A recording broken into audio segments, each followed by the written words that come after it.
Thank you very much, ladies and gentlemen. Now, big hands up for me in the audience. Who loves, with a capital L, compliance? Hands up.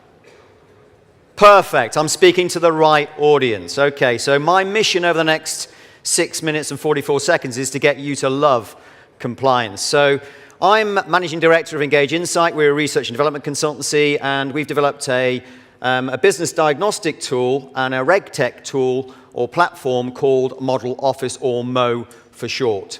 What does Mo do? Well, Mo is a business and regulatory diagnostic platform that allows firms to really use gamification to benchmark their regulatory, their people, and their business development all in one place.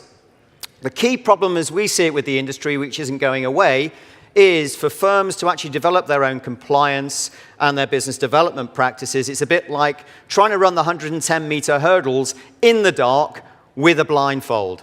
It's just so hard to protect businesses these days from the constant deluge of regulatory directives, market risk, and compliance costs, to name but a few.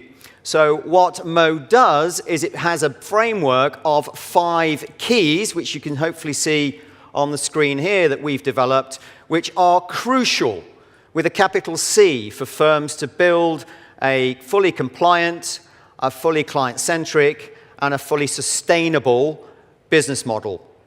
The first key is, hopefully that flips around for you, is all the compliance key issues surrounding things like corporate governance, key financial ratios, management information, all the key areas that are to do with cyber risk, managing the culture of the business, how all that works. That's all factored in to your focus. Your engagement is all about the marketing plan. How are you engaging with digital marketing? Are you encouraging clients to go through a digital framework? Are you marrying, for example, offline with online? How is that all being calibrated into the business design as you go forward? Stakeholders, who is involved with the business? Like the regulator has a stakeholding in the business going forward. So the banks, the wealth managers, the IFAs that we're speaking to all have a key interest in these areas. Your promise is all about your service and your investment proposition, the due diligence that goes with that, the research that goes with that. We call this double lock regulation. On the one hand, we've got MiFID and all that goes with that, on appropriateness of product, and on the other hand, we've got the FCA suitability tests that need to come in here. We've also got treating customers fairly, know your client. We've got all sorts of regulations that are coming through, which are calibrated amongst all these keys. Your systems really covers the back office systems, and that really is covering your practice management system and how that marries up with the front office, and looking at things like CRM systems, and really focusing on the relationship that these firms are building with their clients. And the last and final piece of the jigsaw in building this balanced scorecard digitally for a firm is really looking at your people, human resource development, talent management. As Richard Branson says, without engaged employees, we're not going to have engaged customers. So let's log into the platform. The platform builds a dashboard over time, and we've had this stress tested by the FCA. They can't endorse it, but the RegTech team were very encouraging towards us, because what you can see from this, over time, as firms continue to take the assessment on an ongoing basis, they will be able to see the direction of professional development, their journey that they're going on over time, and hopefully that will get stronger as they go. What we've also got on there, jumping ahead of the gun, if they continue to take the test, these are the 5 keys that they can choose to take independently or in a linear fashion. They can delegate it to office members to take the test, and they can have a compare and contrast session at the end.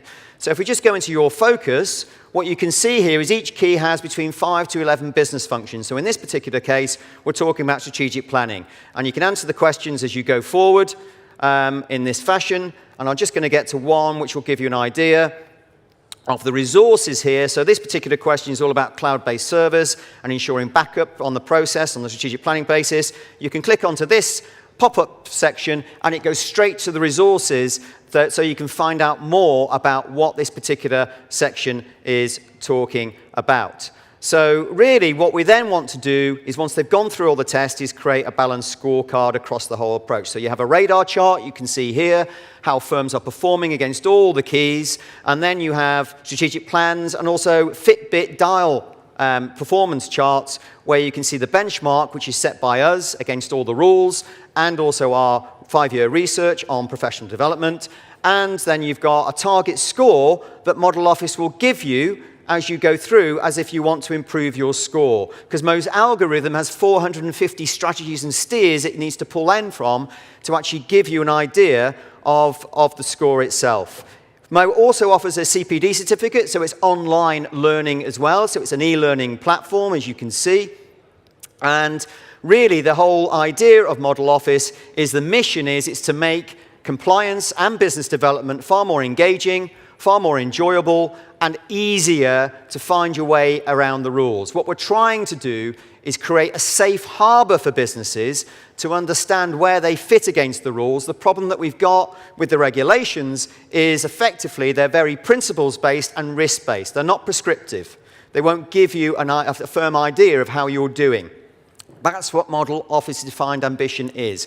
We want to be prescriptive. We want to show a light, if you like, on the good practice that you're doing, on the blind spots that you've got, and encourage you through the strategies and steers that Model Office will produce to get you into a stronger position as you build your businesses going forward. Finally, we are building a social enterprise version of Model Office where we're going to go international. So that will have open APIs, and we're already talking to Hong Kong as a jurisdiction over there, and Australia, because what we've effectively got is this safe harbor framework, digital framework, that you can then plug in to any foreign or international regulatory jurisdiction that will then allow that framework to go in, and then firms in America or around the world will be able to take the assessment test. So there you go, in 7 minutes, Model Office. Thank you for your time.